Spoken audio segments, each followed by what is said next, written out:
Shocked, but not surprised. Tonight, people across the Bay Area are reacting to the verdict in the Kyle Rittenhouse trial in Kenosha, Wisconsin, the far-reaching effects it could have on the African-American community. Good evening. Thank you for joining us. I'm Dan Ashley. And I'm Amma Dates. You're watching ABC 7 News at 5, live here on ABC 7 Hulu Live and wherever you stream. We, the jury, find the defendant, Kyle H. Rittenhouse, not guilty. Kyle Rittenhouse was acquitted of all charges this afternoon. He was 17 years old when he traveled from Illinois to Kenosha, Wisconsin, armed with a rifle, claiming to protect lives and property during the Jacob Blake protests in 2020. Rittenhouse claimed he shot 3 men in self-defense, killing 2 of them.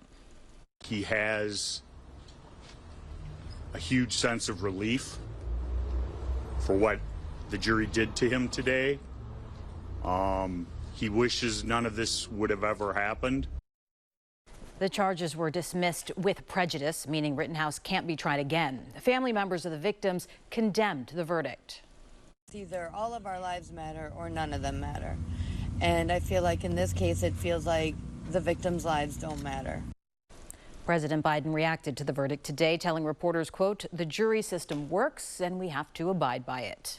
Well, here in the Bay Area, there was a mixture of disappointment and even anger from many people immediately after the verdict was announced. ABC 7 News reporter Laura Anthony has more on the local reaction to today's not guilty verdict.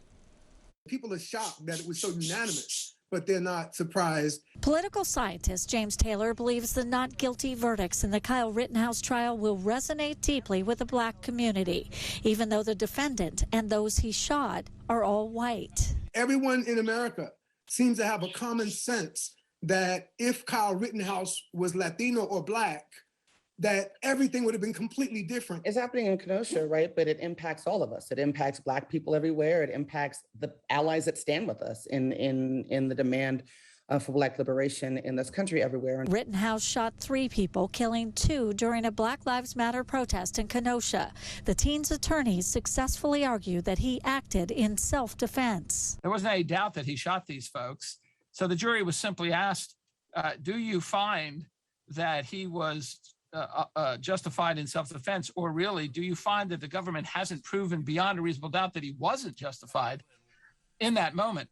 Others would say he created this whole environment and therefore he shouldn't get the benefit of being able to claim self-defense if he is the one that started the whole event by the fact that he had the gun and pointing the gun. The verdict in the Rittenhouse case is just one of several across the country that police here in the Bay Area are watching closely. Another is the trial of 3 white men accused of killing a young black man, Ahmaud Arbery, in Georgia. We are preparing. We are checking our intelligence. We are hearing from other law enforcement, both at the federal and state level. I think the more pressing case, as far as African Americans are concerned across the country, is the Arbery case. That's why Al Sharpton and Jesse Jackson are there. Laura Anthony, ABC 7 News. At least one business in downtown Oakland was seen boarding up today. This was the scene on the corner of Broadway and 19th Streets. You can see crews using plywood to protect the glass windows on the ground floor. ABC 7 crews also saw Oakland police putting up barricades near police headquarters this afternoon. This was at 7th and Washington Streets, as well as on Broadway. This is in preparation for a planned gathering this evening in response to today's Rittenhouse verdict. And stay with ABC 7 for coverage of tonight's event, and you can always go to abc7news.com for more on the Rittenhouse verdict, as well as local resources to help navigate issues of race, equality, and justice.